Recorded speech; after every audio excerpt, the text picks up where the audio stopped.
और टॉपिक में आज साबिक वज़ीर दिफा ख्वाजा आसिफ साहब ने कुछ सॉफ्टवेयर अपडेट की बात की। अब ये सॉफ्टवेयर अपडेट पार्लियामान में उन्होंने क्या जिक्र किया, नूर आलम खान साहब पाकिस्तान तहरीक इंसाफ के एमएन ने उनका हवाला देते हुए क्या कहा, आइए देखते हैं। मेरे भाई हैं नूर आलम साहब, उन्होंने कहा कि लगता है तुम्हारा सॉफ्टवेयर अपडेट हो गया है। मुझे लगता है जिस किस्म के हालात जा रहे हैं, हम सब का सॉफ्टवेयर जो है ना वो अपडेट होने के करीब पहुंचा हुआ है।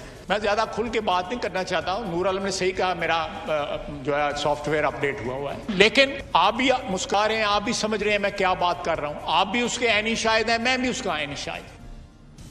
जी नाज़रीन, आपने सुना साबिक वज़ीर दिफा कह रहे हैं, हाँ उन्होंने सच कहा, मेरा सॉफ्टवेयर अपडेट हुआ है, ख्वाजा आसिफ साहब का सॉफ्टवेयर अपडेट हुआ है।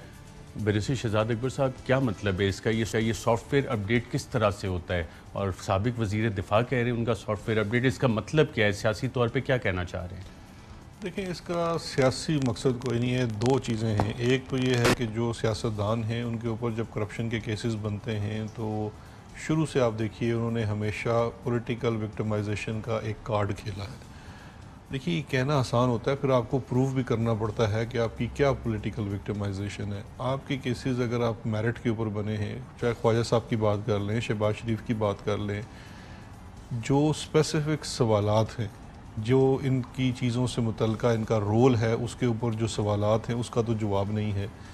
लीगल लकूनास का, बेल के ऑर्डर को मिस इंटरप्रेट करके अपनी बरीयत की तरह से पेश करके एक पब्लिक पोस्चरिंग तो कर लेते हैं, लेकिन इसका हरगिज़ मतलब नहीं है कि जैसे कोई किसी किस्म की, अब देखिए ना, अब ये कहना क्या चाह रहे हैं कि जैसे कुछ समहाउ ये कोई बड़ी अच्छी बातें कर रहे थे तो इसलिए इनका किसी जगह से कुछ सॉफ्टवेयर अपडेट हो गया। नहीं, सॉफ्टवेयर अपडेट से मुराद क्या है? सियासी तौर पे क्या समझा जाता है? देखिए, सियासी तौर पे तो वो यही बात करना चाह रहे हैं कि जैसे शायद कोई ऐसे वो बड़े ख्यालात रखते थे बागियाना किस्म के, तो निज़ाम ने किसी तरीके से उनकी थोड़ी सी दुरुस्तगी कर दी। पॉलिटिकल स्टेबिलिटी का नया सॉफ्टवेयर इंडक्ट हुआ है जिससे कि पॉलिटिकल स्टेबिलिटी, लहजे भी धीमे हो गए, मुकामत की बातें हो रही हैं। देखिए, पॉलिटिकल स्टेबिलिटी तो तब होना की बात तब हो कि इस वक्त अपोजिशन के अंदर इंस्टेबिलिटी डालने की किसी भी किस्म की कोई उनके अंदर कैपेबिलिटी हो। ये अपोजिशन तो 3 साल हो गए हैं, माँ सवाए ये टीवी पे बैठ के ये कह दें कि जी अब गई तब गई, इतने बंदे आ गए उतने बंदे चले गए, देयर इज़ नथिंग। देखिए, अपोजिशन डिसरे का शिकार है। अपोजिशन अपने साथ इकट्ठे चल नहीं सकती। 12 की कितनी जमातों की वो पीडीएम बनी थी, अब कहाँ रह गई है? एक बंदा अपनी सीवी लेके लंदन बैठा हुआ है, बस स्टॉप के ऊपर बस का इंतज़ार कर रहा है कैपिटल हिल के सामने। वो किधर गई है अपोजिशन?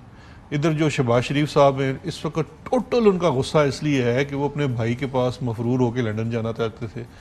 कानून अपने हरकत में आया, उसने इनको नहीं जाना। उनको हरासा कर रहे हैं, इस चीज़ का गुस्सा है। देखिए, हरासा ये कौन सा हरासा है? 15 जून को उनको लेटर इशू होता है कि जी ये सवालों का जवाब आपने देना है। 22 जून को वो आके इंटरव्यू देते हैं, तो हर आज जाके 10 जुलाई को करती है, पहले सवालनामा भेज देती है, या ये खास रियायत है शहबाज साहब? देखिए, पहले निज़ाम में ऐसी चीज़ें नहीं थी। जब से पीटीआई की हुकूमत आई है, हम ये चाहते हैं कि इंसाफ के अंदर ट्रांसपेरेंसी हो। This is part of transparent accountability. सवाल भेजे जाते हैं।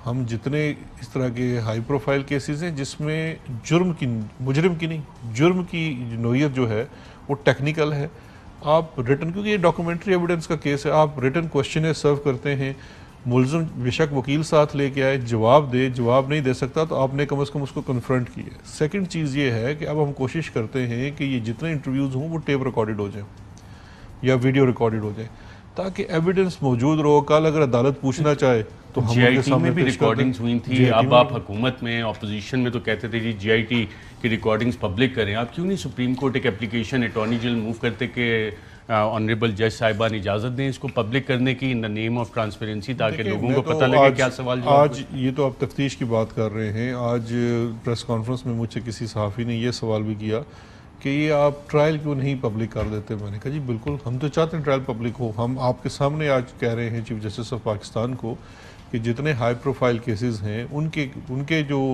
चीज़ें हैं, चाहे हाई कोर्ट की प्रोसीडिंग्स हैं, सुप्रीम कोर्ट की प्रोसीडिंग्स हैं, पब्लिक होने दें। यूएस सुप्रीम कोर्ट की तो रिकॉर्डिंग्स अवेलेबल होती हैं, नहीं पब्लिक भी होती हैं। देखिए, बात क्या है, अभी बड़ी तवातर से देखा जा रहा है कि अदालत के अंदर तो कुछ होता है, वहाँ तो ये इस किस्म की बातें नहीं कर सकते, बाहर आके एक अजीब वो गरीब किस्म की, अब देखिए मसला क्या है, मसला ये है कि प्रोसिक्यूशन तो अदालत बाहर में अभी आके तक बयान नहीं दे जितने सकती। बेल ऑर्डर्स हैं और मैं सारे देख रहा था और अपोजिशन भी यही कहती है, आपने ख्वाजा आसिफ साहब की बात की, उसमें प्रोसिक्यूशन मनी लॉन्ड्रिंग तो साबित नहीं कर सकी।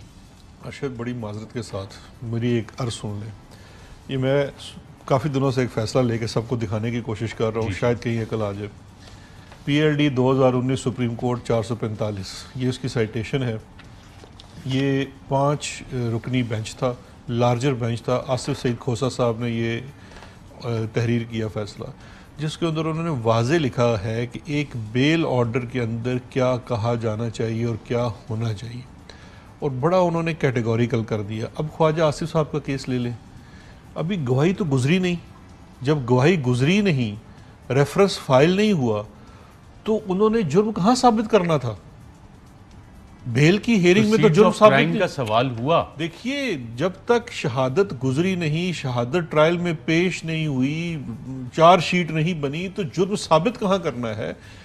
ये अपीलेबल ऑर्डर है, नैब इसमें अपील में भी चली गई है। बिल्कुल ठीक है। अच्छा, इसमें इसी तरह से जजमेंट जो मैंने पढ़ी हैं, और इस जजमेंट में भी जो लिबर्टी है, फ्रीडम है, पार्लियामेंटेरियन ने सेशंस भी अटेंड करने हैं, उसको आप इल्ज़ाम लगा के अंदर कर देते हैं, उसकी फ्रीडम लिबर्टी आप कर्टेल कर देते हैं। इल्ज़ामात आप लोग साबित नहीं कर सकते, या तो इन्वेस्टिगेशन मुकम्मल करके फिर सारा काम करके, और ये अदालती फैसलों में चीज़ें लिखी हुई हैं, तो वो चीज़ लेके आए, तो इसको अब कैसे आप रिजॉल्व करेंगे? देखिए, मैं इस चीज़ को ऐसे रिजॉल्व करूँगा, मेरा ख्याल है कि इंट्रोस्पेक्ट इस वक्त बड़ी ज़रूरत है चीज़ों को देखने की उनके राइट पर्सपेक्टिव के अंदर।